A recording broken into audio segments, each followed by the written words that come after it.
Bom dia, pessoal. A gente vai estar nesta aula de hoje fazendo uma busca, fazendo uma viagem no tempo em relação à produção sociológica brasileira. Em outras palavras, um dos momentos em que a sociologia ela passa a ocorrer no Brasil, e de forma breve eu estarei fazendo assim uma explanação para que a gente possa compreender essa sociologia na perspectiva brasileira, tá? Hoje são 16 de março de 2021.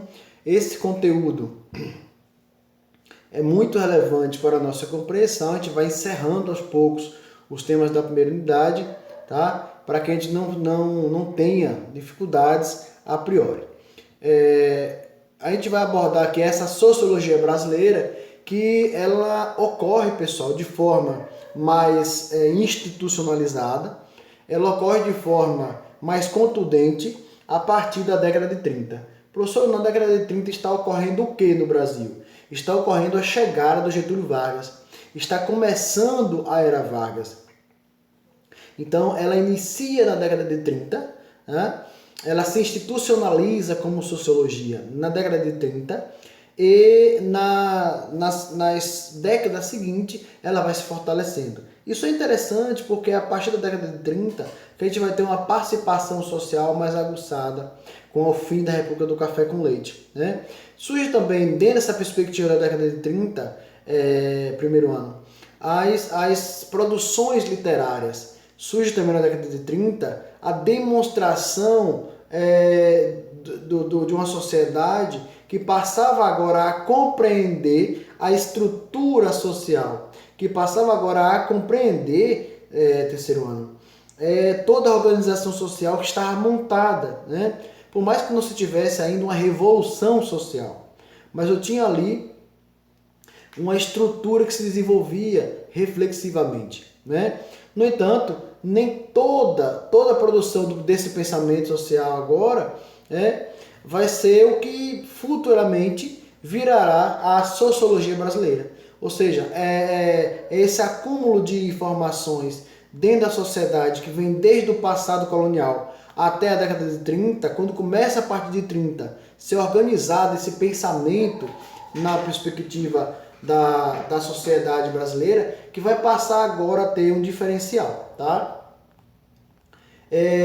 Os primeiros trabalhos sobre a sociologia no Brasil, terceiro ano, os primeiros autores, eles vão apresentar uma tendência a escrever, por exemplo, sobre raça, sobre civilização e cultura. Mas o que é interessante aqui? Que eles vão escrever sobre isso, porém, a explicação que tentavam dar não era condizente. Ou seja, não havia uma explicação plausível para a estrutura da sociedade brasileira. Como que ela estava organizada, como que ela estava enraizada, né? E aí essa sociologia ela fica carente dessa fonte estrutural, tá?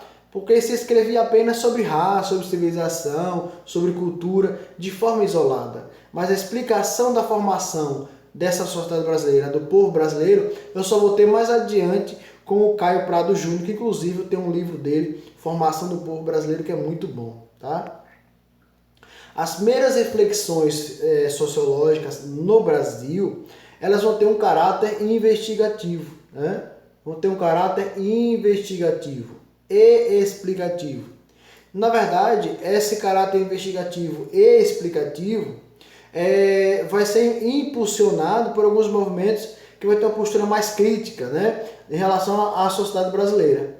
E esses movimentos, alguns desses movimentos, estarão ligados aos movimentos literatos, né, a exemplo do modernismo, que vai, na verdade, dar origem também à formação de um dos partidos que a gente conhece hoje, que é o Partido Comunista no Brasil. E outros movimentos armados, que vai culminar no que chamamos de tenentismo ou coluna Prestes, do Luiz Carlos Prestes, tá? Durante o governo Vargas. No movimento modernista que eu citei no slide anterior, a gente vai perceber que eu tenho ali por trás do movimento modernista Um grupo que lutava para que as regras que a sociedade deveria ter, elas de fato ocorressem, né? Seja na arte, seja na literatura, porém que fosse, que deixasse de lado o engessamento, que deixasse de lado um pensamento que ainda era um pensamento ligado à Europa, né, e passasse agora a ter um caráter nacional. A exemplo disso está o que você já viu com o professor Elton em arte, a Semana de Arte Moderna, ou o que vamos chamar de Semana de 22 em São Paulo, que vai ser um marco dentro do processo da arte, mas também dentro do processo da sociologia brasileira, tá? Então, pessoal, como se inicia a fase de implementação ou a fase da implantação da sociologia no Brasil? Vocês acompanharam comigo em sociologia, na introdução à sociologia, e viram que a sociologia ela teve seu pontapé inicial lá nos estudos da sociedade da Revolução Francesa, né? Tem base naquele movimento, né? Mas no Brasil a gente vai ter a partir de 30, como eu disse a vocês. Mas quais são as fases de implantação da sociologia? E aqui a gente destaca a divisão dessa implementação no Brasil da sociologia como ciência, como investigação, como pesquisa, a partir de algumas características básicas. Dentre elas, por exemplo, o que seria em fases ou em geração de alguns autores, né? E de acordo com o sociólogo Otávio Ianni, ele destaca aqui 3 características dela. Primeiro, na fase a implantação da sociologia no Brasil. E o que significava essa implantação da fase A? Quais as características da sociologia na fase A? Na fase A, pessoal, tem aqui o seguinte: os autores que se preocuparem em fazer os estudos históricos sobre a nossa realidade com um caráter mais voltado à literatura do que para a sociologia. Ou seja, a estrutura da sociologia na fase A, na primeira fase da implantação, que é a fase A, ela vai ter uma característica mais literata, ela vai ter uma característica mais voltada para a literatura, né? Para os romances literatos, para a estrutura de poemas ou coisa parecida. Não necessariamente uma estrutura ligada à sociologia investigativa, né? Não terá essa característica. Já em relação aos autores, né? A gente vai ter dentro da fase A o Euclides da Cunha, que vai trazer essa contribuição à sociologia, por mais que seja voltado à literatura. E uma das obras do Euclides da Cunha vai ser Os Sertões, né? Onde ele narra a estrutura da região nordeste brasileira e as dificuldades que passamos aqui. Então, ali, a estrutura do sertão, da obra Os Sertões de Euclides da Cunha, mostra ali, por exemplo, os sertanejos, o quanto, por exemplo, eles eram fortes e valentes diante do local onde eles habitavam. E o que é mais curioso? Que a análise do Euclides da Cunha é que não se demonstrava uma fraqueza do sertanejo dentro da obra Os Sertões. Então, essa estrutura do Euclides da Cunha caracteriza aqui uma contribuição sociológica, né? Por mais que dentro dessa fase A, essa característica é uma característica literata, uma característica voltada para a literatura, tá? Na fase B, pessoal, eu tenho uma estrutura mais um pouquinho avançada, né? Onde agora esses autores sociólogos da fase B, eles trarão como contribuição à sociologia já uma pesquisa de campo, né? Vai ser uma característica mais voltada à filosofia. Estará levada em conta uma pesquisa, uma investigação, né? E quem compõe essa fase B? O Gilberto Freire, que vai escrever Casa Grande Senzala, Caio Prado Júnior, Sérgio Buarque de Holanda, Fernando de Azevedo, Nelson Werneck Sodré, Raimundo Faoro. Esses aqui compõem a fase B da sociologia, tá? A expectativa em relação à sociologia é de um Brasil que caracterizará a partir de agora, mesmo sendo uma sociologia, uma obra voltada para a sociologia investigativa, na fase B, eu tenho como um dos autores o Gilberto Freire, que vai ter um olhar aristocrático, ele tem uma visão aristocrática, até porque ele era filho de senhor de engenho, conservador da sociedade brasileira. Então, se eu colocar na minha prova, afirmando que Gilberto Freire vai ter uma visão mais voltada para a sociedade mais inferior, não é verdade. Por mais que ele trate do negro, por mais que ele fale do índio, a forma como é colocada na sua obra Casa Grande e Senzala, ele coloca como se houvesse uma naturalidade, ele coloca como se houvesse uma harmonia entre o negro, o índio e o branco. E a gente sabe muito bem que não é verdade, né? E por ele ser alguém da elite, então ele vai aí descrever essa estrutura como algo que não havia conflito. E a sociologia que a gente entende hoje é uma sociologia que coloca uma reflexão diante dos pontos que a gente viu, que a gente vê na sociedade brasileira desde a colônia até os dias atuais, não harmoniosamente, né? O outro pensador da fase B da sociologia é o Caio Prado Júnior, né? E o Caio Prado Júnior ele vai fornecer uma visão para a gente aqui mais crítica sobre a formação da sociedade. Por quê, professor? Porque para ele recorre à visão de Karl Marx, né? Onde há uma luta de classes, essa é a visão de Karl Marx, né? Partindo do ponto de vista material, econômico, né? Onde esse materialismo econômico, os grupos vão lutar entre si para conseguir sobreviver em sociedade. Seria a relação entre burguês e proletariados, né? Onde uns precisam trabalhar e em troca disso eu busco o dinheiro. Eu dou a minha força de trabalho em troca do salário. Essa relação de classe, né? E ele vai escrever a formação do Brasil contemporâneo abordando a colônia, né? Qual a polêmica aqui do Caio Prado? Né? Que ele vai um pouco contrário à formação na época do Partido Comunista, né? E isso vai ser um pouco meio que pesado na sua obra. Por quê, professor? Porque a estrutura para a época não dava condição. Lembre-se aqui vocês que eu estou falando aqui, pessoal, do Caio Prado, aí do iniciozinho do século XX até 1990. Então a estrutura que ele vai estar escrevendo é uma estrutura que não era muito fácil, né? A sociologia aqui agora já tinha um caráter mais crítico, né? Então em 1920, quando se desenvolvia já no Brasil uma pequena indústria local, né? O Caio Prado vai apontar, por exemplo, só para vocês terem ideia, que o Brasil era um atraso, né?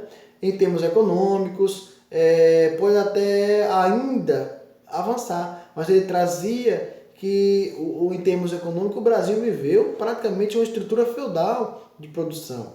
Então, agora, o que o Caio Prado vai narrar para a gente, sociologicamente falando, é que gerará uma revolta para alguns, como por exemplo o historiador o Nelson Werneck Sodré, né? Que vai interpretar o Brasil colonial como uma estrutura feudal, tá? Dentro ainda dessa perspectiva, dessa abordagem sociológica do Caio Prado, eu tenho aí um capitalismo que se alinha ao pensamento agroexportador. E o que significa isso? Ele vai dizer o seguinte, que isso aqui não é novidade para a gente, né? Ele vai dizer que Portugal vai ter uma grande contribuição, terceiro ano, para o atraso do Brasil. Isso é verdade, né? Por quê, pessoal? Como nação, o Brasil não conseguiu se desenvolver, né? Diante você já viu que o professor Hélio no Brasil Colônia, né? Onde a colônia de exploração desenvolvida por Portugal vai fazer com que o Brasil não consiga avançar. Exploração.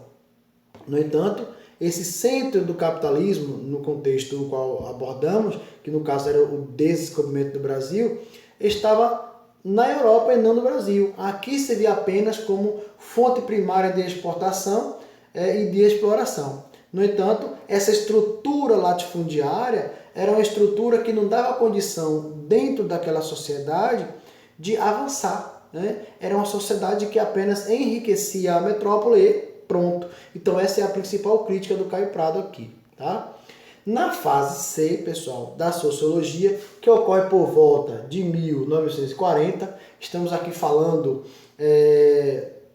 ainda da era Vargas, né, 1940, 10 anos após o seu processo inicial.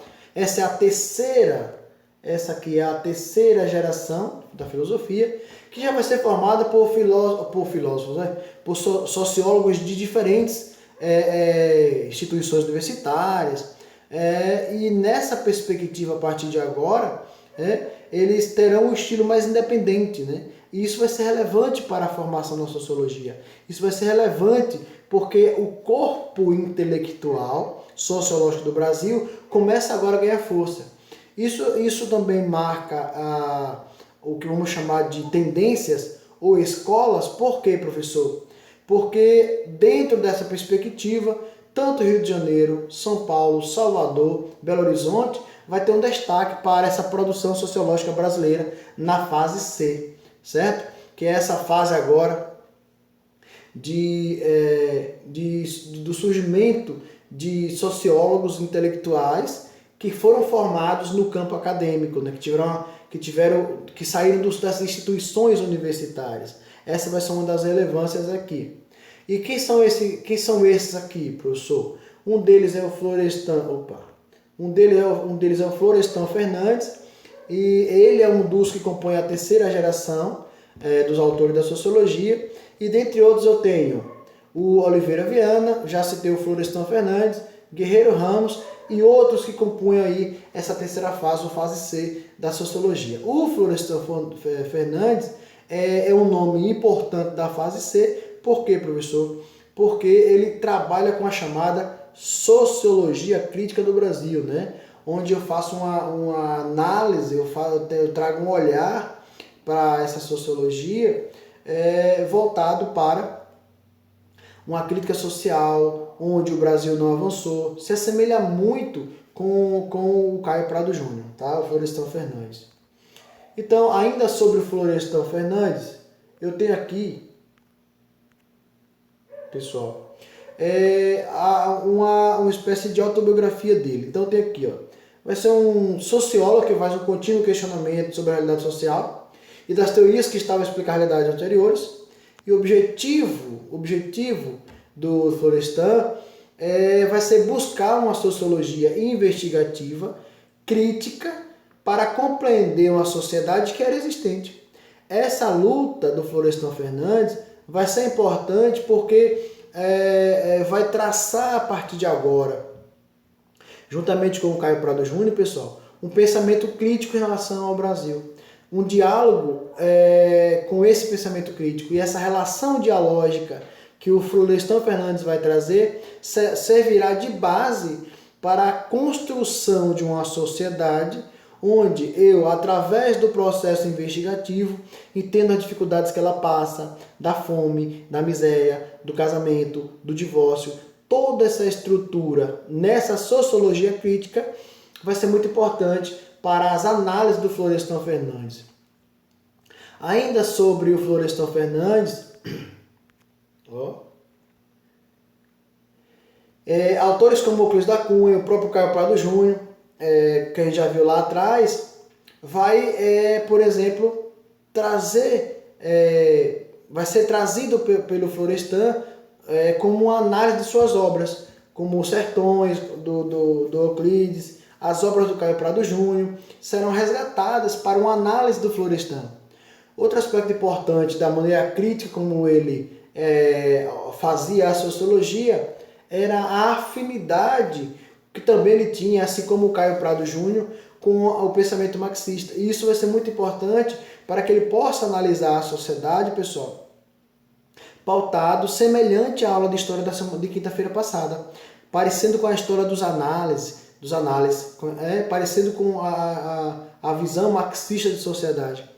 E essa visão marxista de sociedade vai dar um norte, por exemplo, para orientar o Florestan diante da sua análise social, onde os indivíduos eles não estão apenas sozinhos, onde o operário não está apenas sozinho, onde o pequenininho não está apenas sozinho, onde o patrão não está sozinho, mas eu tenho lutas de classes que estão constantemente lutando em sociedade para conduzi-la, tá? Ainda sobre essa análise do Brasil, do desenvolvimento do Brasil, numa perspectiva capitalista, a gente tem, por exemplo, algumas necessidades básicas. Dentre elas, pessoal, a sociologia aborda que alguma das consequências desse capitalismo no Brasil é a urbanização, que vai ser gerada necessariamente por uma migração, né? Por uma estrutura que começa a ocorrer na década de 40, 50, do Nordeste para o Sudeste, do Centro-Oeste para o Sudeste, ou coisa parecida.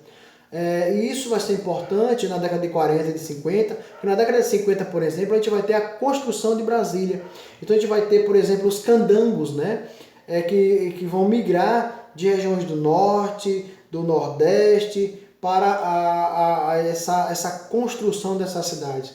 Então essas migrações passam agora a estabelecer também as indústrias nas grandes cidades, e esses problemas começam a surgir de acordo com a análise aqui do Florestan. E esses problemas são falta de moradia, desemprego, criminalidade. Essas situações aqui passam a ser os temas importantes para as análises que o Florestan vai fazer só de forma sociológica. Essa investigação, a partir de agora, vai ser muito importante, porque como é que a criminalidade não existia e agora está surgindo? Né? Então vai ser característico de uma migração para os grandes centros urbanos, esse processo de urbanização, das cidades que vão crescer demais, vão se estruturar demais, vão enlarguecer demais, porém não darão estrutura suficiente para aquelas populações que migraram para os grandes centros. Essa vai ser uma análise do Florestan, tá? Outra proposta que será analisada nessa nova sociologia é a integração do negro na sociedade de classe. É a inserção do negro, né, nessa sociedade. Então, em 1978, esse pensamento de inserir o negro na sociedade, a partir do pensamento do Florestan, será outra pauta que será abordado terceiro ano, aqui na sociologia do Florestan Fernandes, na análise sociológica do Florestan Fernandes. Então, o que é que o Florestan Fernandes analisa sociologicamente falando? Ele vai analisar, pessoal, que os negros sempre foram situados à margem da sociedade. Você pode virar para mim e dizer assim: nossa, professor, novidade isso, né? Pois é, terceiro ano, não é novidade. Mas naquele contexto ali, a análise do Florestan era muito importante, porque você vê que no século XXI, os negros continuam à margem da sociedade, ninguém está nem aí. Você imagine uma análise do Florestan